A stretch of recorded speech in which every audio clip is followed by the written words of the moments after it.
예, 여러분, 우리 은혜라는 말씀, 고린도전서 10장 14절에서 22절입니다.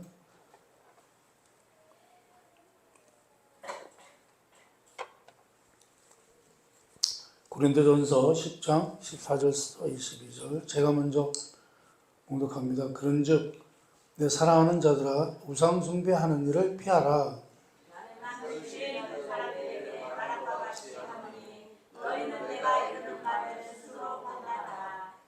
우리가 축복하는 바 축복의 자는 그리스도의 피에 참여함이 아니며 우리가 떼는 떡은 그리스도의 몸에 참여함이 아니냐.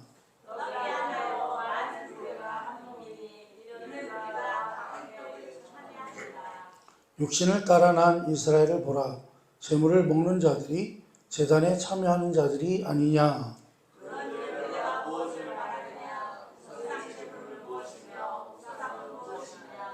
무릇 이방인이 제사하는 것은 귀신에게 하는 것이요 하나님께 제사하는 것이 아니니 나는 너희가 귀신과 교제하는 자가 되기를 원하지 아니하노라.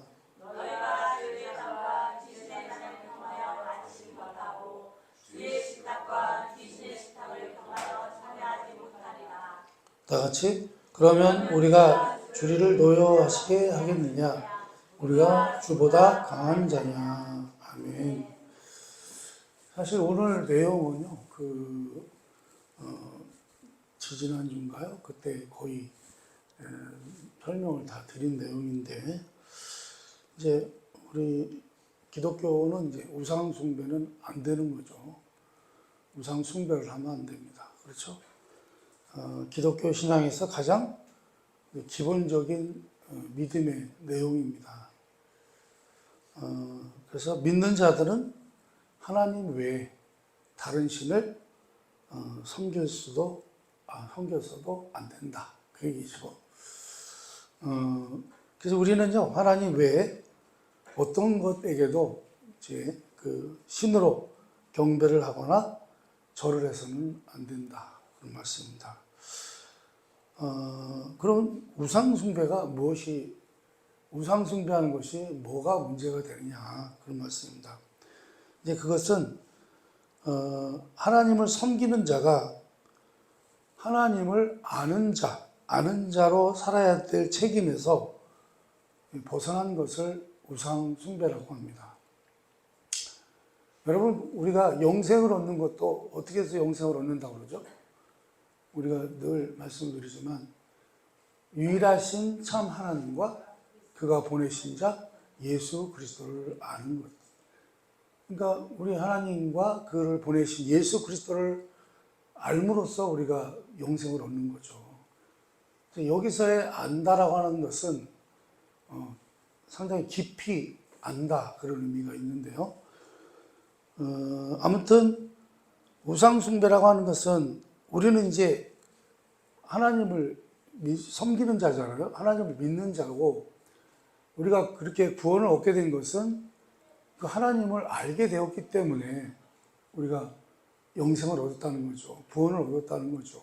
그런데 그러한 책임, 이제는 그 영생을 얻은 자로서의 그런 책임, 이제 하나님을 믿게 된 자로서의 책임을 가지고 이제 살아가야 되는데 그렇지를 못하고 그 책임에서 벗어난 삶을 사는 것, 그것을 우리가 우상숭배라고 한다. 이렇게 말씀을 드립니다. 그래서 골로새서 3장 5절 말씀을 또 한번 읽어보겠습니다. 한번 읽어봅니다. 시작. 그러므로 땅에 있는 지체를 죽이라. 곧 음란과 부정과 사욕과 악한 정욕과 탐심이니 탐심은 우상 숭배니라. 아멘. 그러니까 어떤 게 우상 숭배라는 거예요?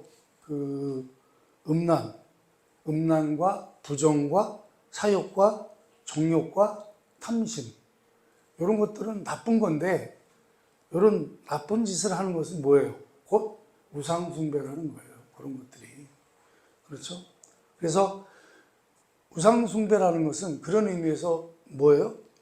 자기가 하고 싶은 일을 하는 것을 우상 숭배다 이렇게 말할 수 있습니다. 우리 믿는 자들은 내 멋대로 살면 안 된다는 거죠. 그냥 내 방식대로, 내 멋대로 사는 것은 우상 숭배다. 이렇게 말할 수 있습니다. 고린도전서 10장 7절입니다. 10장 7절 말씀을 또 한번 읽어봅니다. 시작. 그들 가운데 어떤 사람들과 같이 너희는 우상 숭배하는 자가 되지 말고 기록된 바 백성이 앉아서 먹고 마시며 일어나서 뛰논다 함과 같으니라. 아멘. 이 내용은요, 출애굽기에 나오는 말씀을 예를 들고 있는 거예요. 출애굽기 32장에 이제 금송아지 예가 나오는데, 이스라엘 백성을 모세가 구출해냈잖아요. 애굽으로부터 이제 구원해내가지고, 이제 뭐랄까요. 우리 하나님께서 이스라엘 백성들에게 선포를 하시죠. 뭐라고 선포를 해요? 나는 이제 너희들의 왕이요, 너희는 나의 백성이라. 이 법이 이제 나라가 세워지면 그 나라 안에는 뭐가 있어야 돼요? 법이 있어야 되잖아요. 법. 그래서 그 법을 받으러 모세가 시내산에 올라갔단 말이죠. 올라갔어요. 올라갔는데 우리 하나님과 모세와의 아마 그런 만남이 오래됐던 것 같아요. 시간이. 그러다 보니까 이스라엘 백성들이 뭐예요? 아니, 하나님께 가서 법을 받아온다고 하는 이 모세가 어떻게 하몽차사냐? 우리가 불안해서 못 견디겠다. 그러니 어떻게 해요? 우리가 금송아지를 만들어서 그 금송아지를 뭐라 그래요? 하나님이라고 하고 우리가 그 금송아지에게 경배하자. 이렇게 되는 거예요. 이제 그런 내용이에요. 그래서 거기서 그 우상 앞에서 먹고 마시고 일어나서 뛰논다. 이제 그것을 이제 표현하고 있는 건데요. 그러니까 지네가 마음대로 하고 싶은 대로 하는 거예요. 그러니까 하나님을 어떻게 해요? 하나님을 지네가 만들었어요. 뭘로?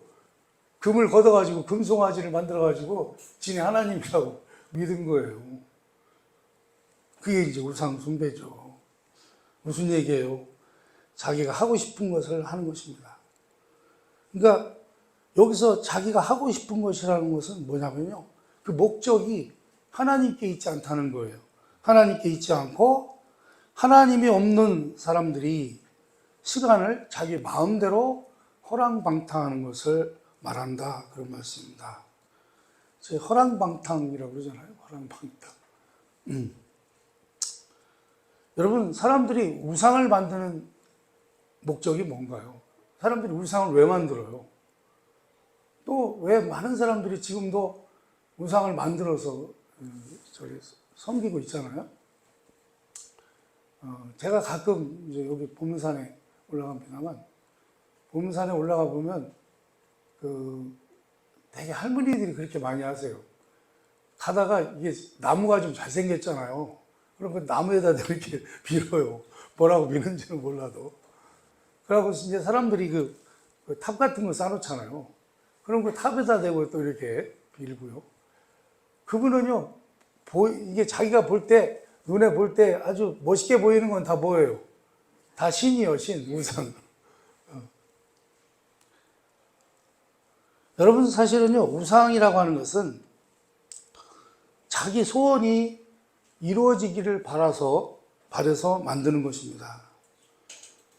우상은 어떻게 보면 자기가 만드는 거죠. 자기가 만든 우상에게 능력이 있다고 자기 자신을 기만해서, 그러니까 자기 자신을 속인다는 거예요. 사실 우상이 힘이 없다는 걸 알아요, 몰라요?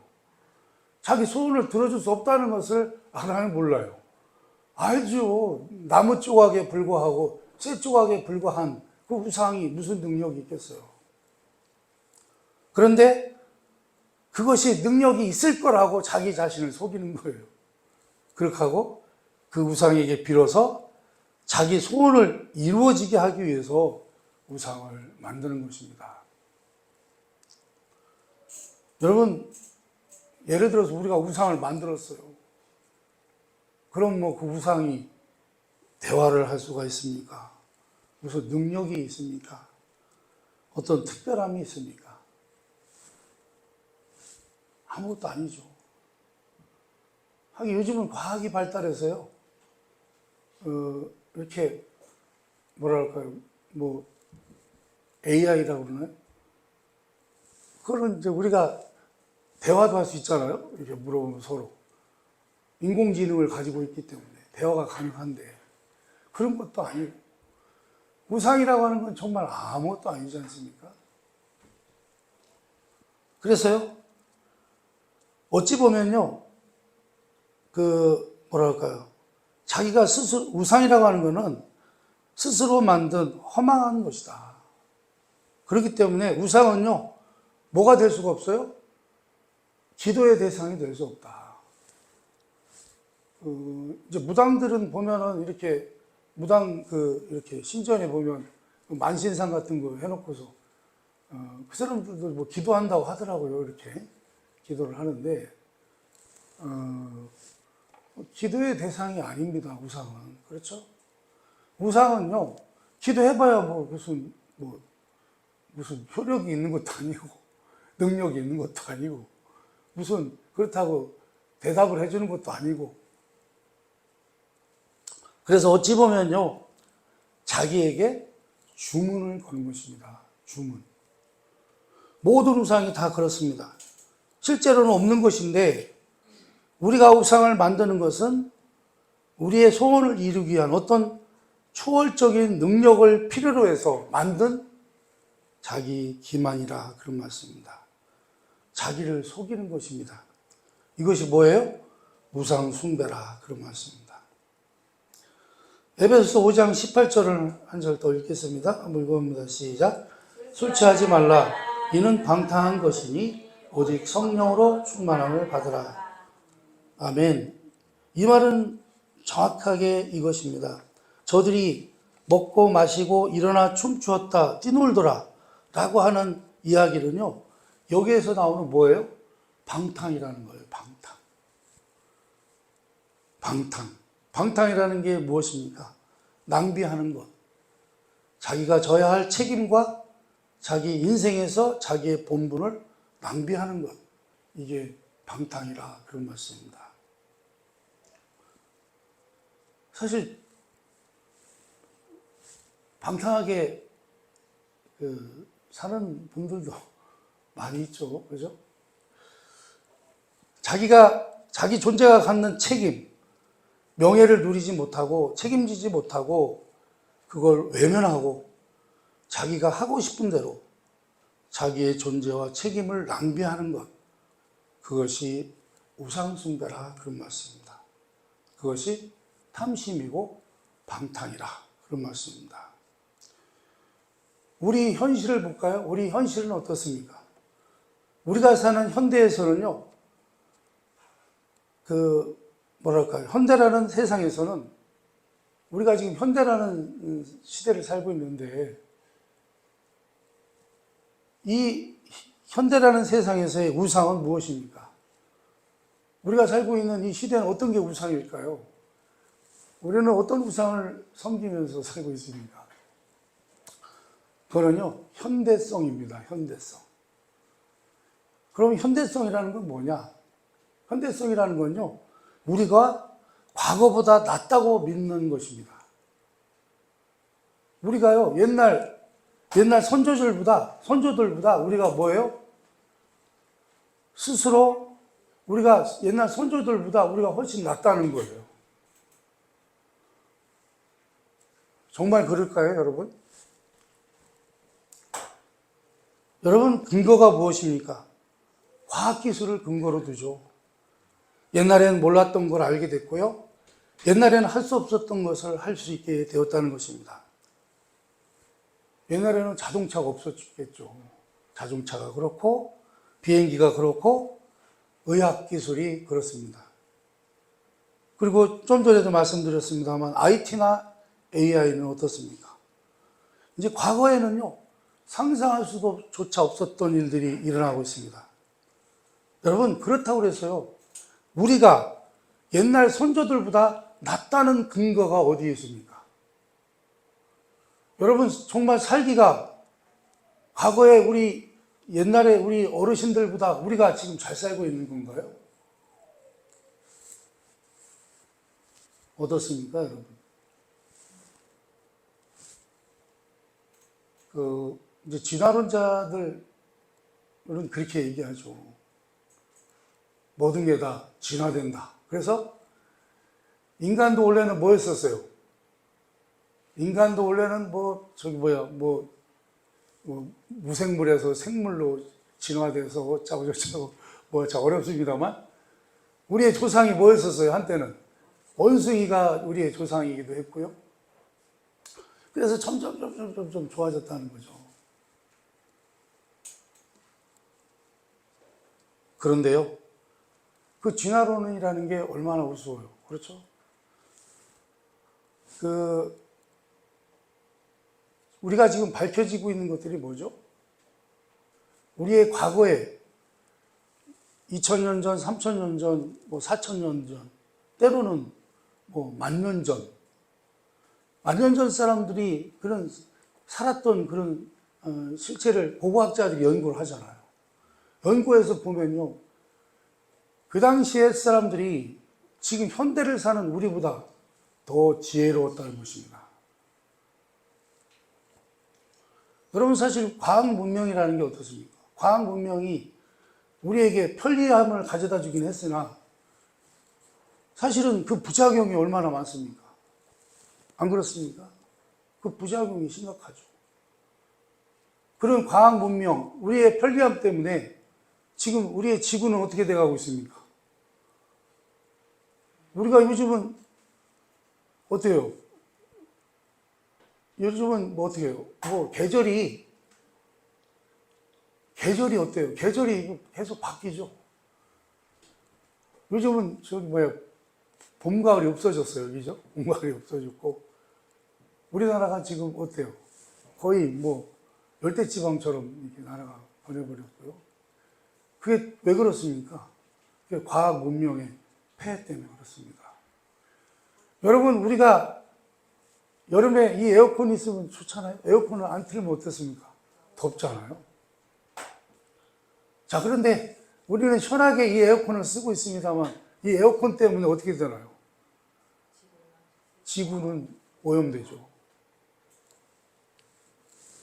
모든 게 다 그렇습니다. 그래서 사실은요, 우리 인간은요, 거꾸로요, 어떤 이런 과학 문명이나 이런 거는 발전했을지 몰라도 우리 인간은 오히려 퇴보되었다, 이렇게 볼 수 있습니다.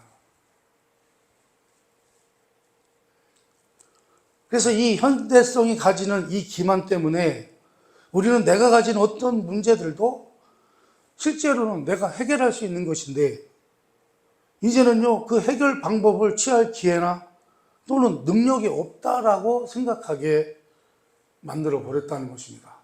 뭐가요? 그 현대성이. 여러분, 문화가 뭐죠? 문화라고 하는 것은요, 그 시대의 정신과 그 정신을 표현하는 법, 이걸 문화라고 합니다. 여러분, 우리 시대의 문화를 보십시오. 여러분, 우리 눈을 홀려요. 그죠?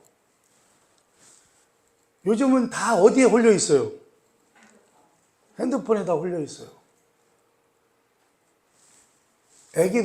어린 아이부터 할머니들까지 다 뭐 갖고 다녀요? 핸드폰.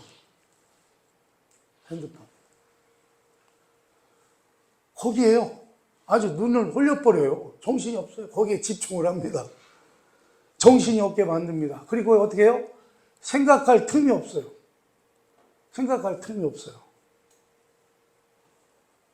그래서요, 이 현대성은요, 우리의 인생을 우리가 어떻게 하면,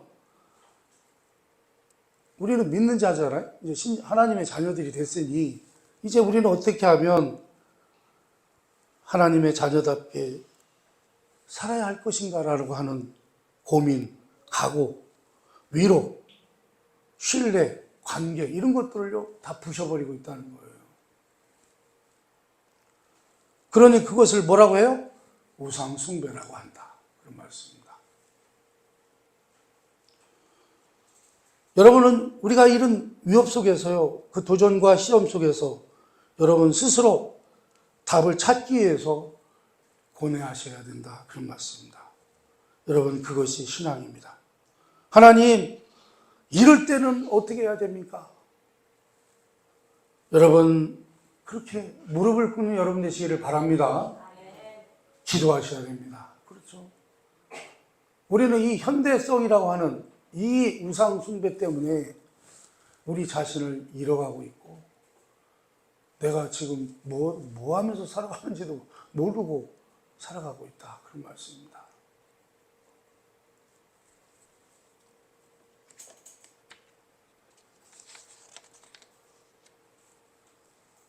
그런데요, 우리가 그렇게 기도해도요, 하나님께서 쉽게 답을 잘 안 주세요. 왜 안 줄까요? 그것은요, 여러분들이 커야 되는 문제이기 때문에 그렇습니다. 여러분들이 성장해야 되는 문제이기 때문에 그렇습니다. 여러분들이 커야 되기 때문에 그런 것들이 여러분들이 크도록 여러분들이 열심히 그런 것들을 감당해낼 수 있도록 그래서 여러분들이 성장하도록 영적으로 성장하도록 그렇게 하신다는 거예요. 여러분 만약에요 우리 하나님께서 우리가 그냥 기도하는 대로 그냥 일사천리로 쫙 들어주시면 좋기야 하겠죠. 그렇죠? 고린도전서 10장 16절에서 17절입니다. 이제 오늘 본문에 있던 말씀인데요. 한번 또 읽어보겠습니다. 시작. 우리가 축복하는 바 축복의 자는 그리스도의 피에 참여함이 아니며 우리가 떼는 떡은 그리스도의 몸에 참여함이 아니냐. 떡이 하나요 많은 우리가 한 몸이니 이는 우리가 다 한 떡에 참여함이라. 아멘. 성찬식에서요 우리는 그리스도의 몸과 그의 피를 우리가 먹고 마시면서 그리스도와 내가 예수 그리스도와 연합이 되었다 라고 하는 사실을 확인하는 것입니다. 그러니까 여러분 우리는 성만찬하면서 항상 뭘 깨달아야 되는 거예요? 나는 그분과 하나다라는 거죠. 근데 사실은 그 하나도 우리 하나님께서 우리 예수님께 우리를 확 집어 던지신 건데 아무튼 그렇다는 거죠. 우리가 예수 그리스도와 연합되었다고 하는 것은 뭐예요? 하나님이 하시려는 목적과 방법 그리고 운명에 붙들려 있다고 우리가 고백하는 것입니다. 이제 우리가 계속 살펴봤어요. 계속 살펴봤는데 고린도 교회 바울은요 우상 제물을 먹는 문제에 대해서 답을 주었습니다. 우상은 원래 없는 거야. 그죠? 계속해서 말씀드렸습니다만 우상이란 존재가 있어요, 없어요? 없습니다. 없는데 모르고 섬기는 자들이 있었으나 이제 예수를 믿고 나보니까 어떻게 해요? 우상은 뭐예요? 아무것도 아니라는 사실을 알았기 때문에 우상 제물을 먹는 것이 문제가 되지 않는다. 그렇죠? 계속해서 말씀드렸습니다. 그러니까 우상에게 드렸던 제물을 먹어도 된다, 안 된다? 아무 상관없어요. 그죠? 사주팔날 절에 지나가다가 절에서 밥 준다 그러면 어떡하라고? 맛있게 드시라고. 그 대신 기도하고 주님 감사합니다. 귀한 음식 주셔서 감사합니다.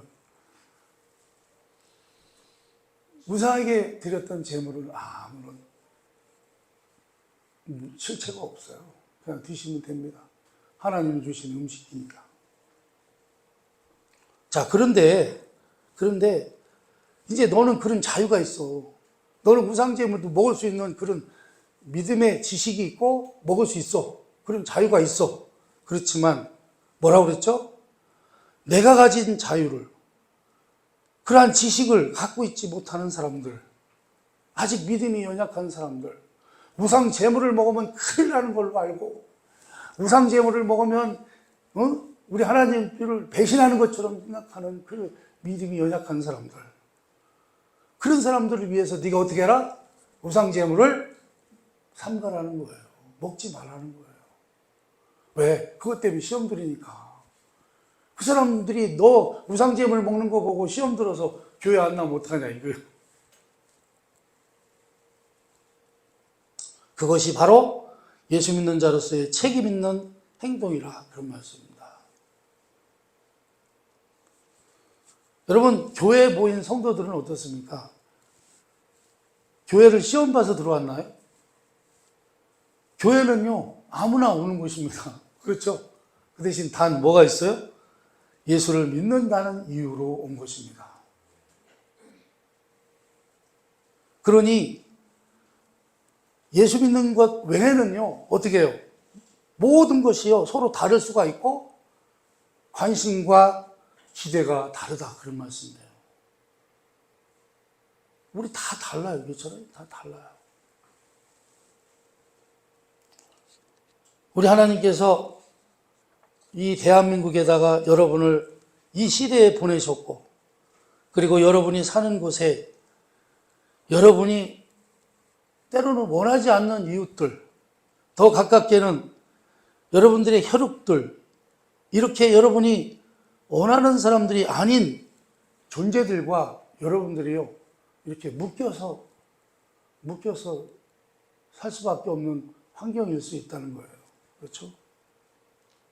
그것이 우리고 그것이 현실입니다. 그러면 뭐예요? 나와 맞지 않는 것 같은 이들과 어떻게 같이 살아야 할 것인가? 우리가 믿는 자로서 이들과 어떻게 내가 같이 살아야 할 것인가? 이것을 물으셔야 한다 그런 말씀입니다. 어떻게 같이 살아갈 수 있는가?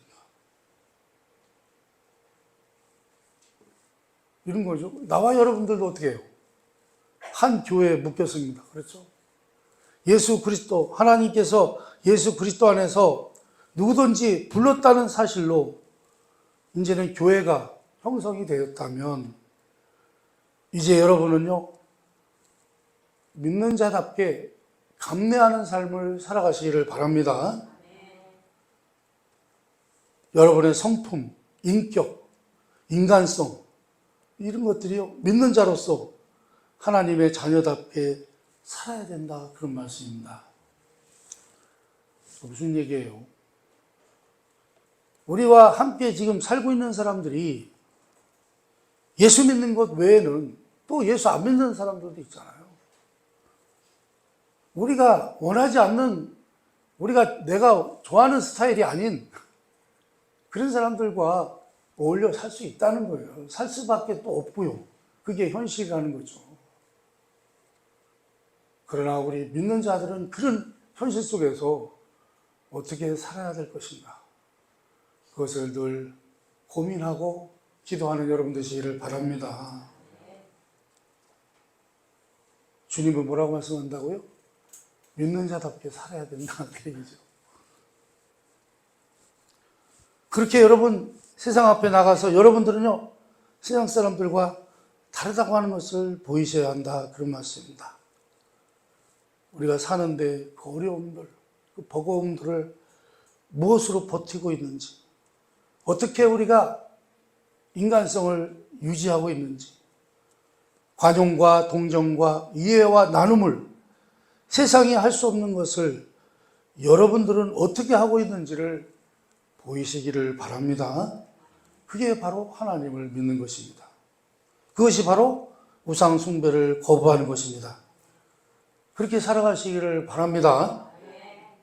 우리 주님 다시 오시는 날까지, 우리가 죽어 부름을 받는 그날까지 이 조건 속에서 우리가 신앙생활을 해야 된다 그런 말씀입니다. 이렇게 여러분 자신이 예수 믿는 자로서 믿지 않는 자들과 확연하게 구별되는 이 내용을 가질 수 없다면 거기에는 감사도 없고 기도도 없고 당연히 자신도 없는 자가 된다 그런 말씀입니다. 그러니 여러분, 하나님께서 나와 여러분에게 무엇을 맡기셨는지 확인하고 자라나시기를 바랍니다. 모두가 여러분에게 와서 매달리는 아주 귀한 존재가 되는 귀한 인생을 사시기를 바랍니다. 예수 믿는 자로서 그 영광과 명예를 담게 되시기를 바랍니다. 말만 그렇게 하고 실력이 없는 자 되지 말고 실력으로 하루하루를 기대하며 믿음 가운데서 인내하고 순종하고 충성하고 자랑하는 인생이 되시기를 주님의 이름으로 축원합니다. 기도하겠습니다.